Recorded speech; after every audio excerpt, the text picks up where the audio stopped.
Your mind has to always be clear. Let's say you have no races. Let's say you have no classes, no nothing. There's no purpose in your life. People need to have purpose to get up. They need purpose to perform. You need to get to a point in your life where there's nothing on the docket. There's no 5K. There's no I'm going to get into school to be this or that and still perform to the highest level. Because what people don't get is one day that thing's going to come up. And if you're not constantly performing without purpose, you're not going to be ready when the time comes.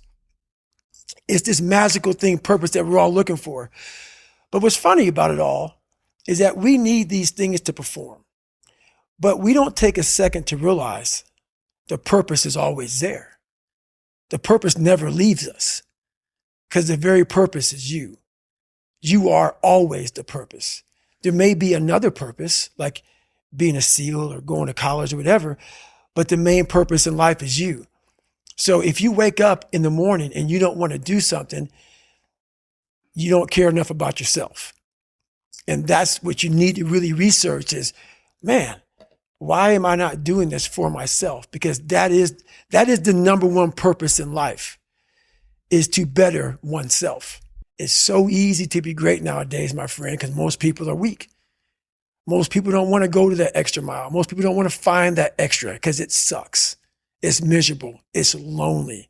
You talk about that you were kind of, lonely by yourself. I was the same way. And that used to hurt me growing up. Now I fucking thrive in that shit. That's the only place to be. You become very, very powerful when you overcome yourself.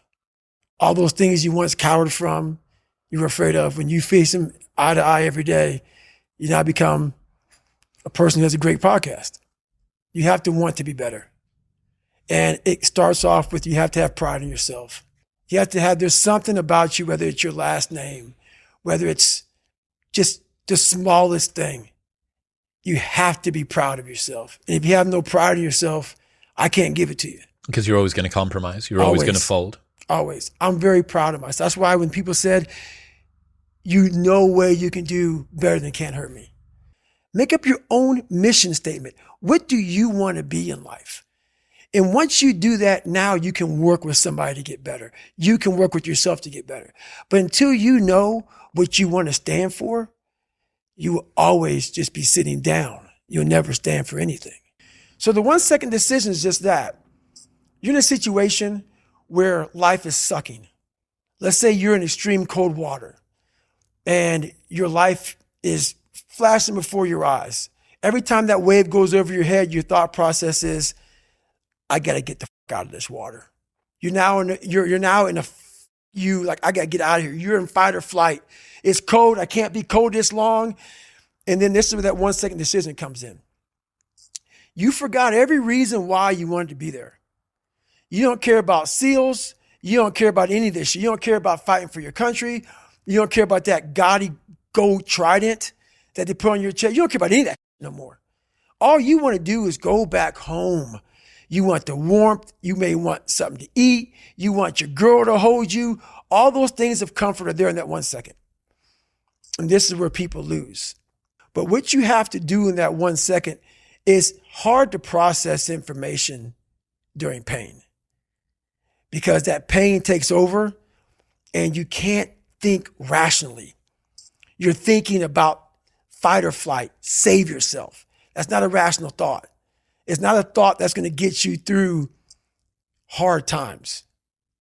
Most people fail that 1 second. Let's not quit yet, Goggins. Let's think about your options. Where are you going to end up if you quit this shit? Where are you going to go? What are you going to say to yourself? Because you know you're going to get warm.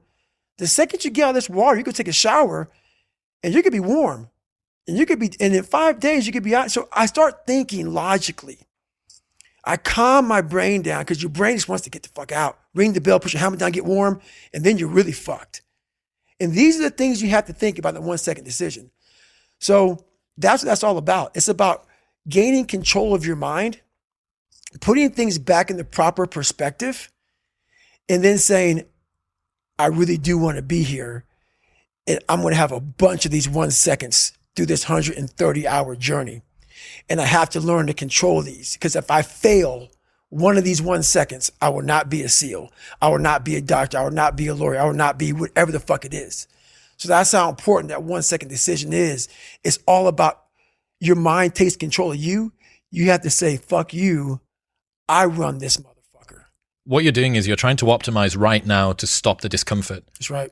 But what you're going to pay for that in is shame and guilt and regret long term. That's right. So what you need to be able to do is bundle all of that up that is as yet unfelt, but will last for way, way, way longer. You know, the future is much longer than now. That's right. The future is going to extend out up until the day that you die. Mm-hmm. And the now is just for now. And even 130 hours is just 130 hours. That's right. And you get to look back. And do you look back with pride and glory?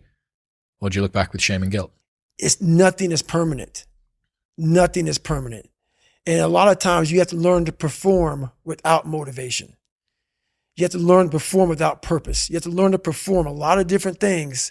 And that's what people think. They think I need to have this motivation to work out, to study, to be better. So if they don't have it, they just don't fucking do it. And that's where you fail.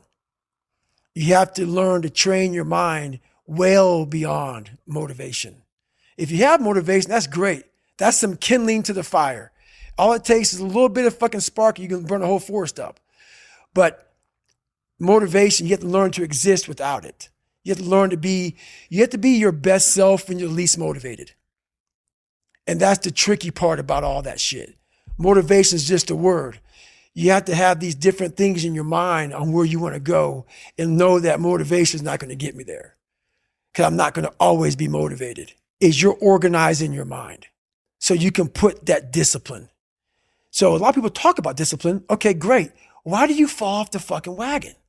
Why can't I continue with this routine? Going to the gym, being better, waking up early, eating the right foods. It's because maybe it's your kids, maybe it's your wife, maybe it's your job. And it's all just stuffed in your fucking brain. You don't have it compartmentalized and organized in these nice shelves.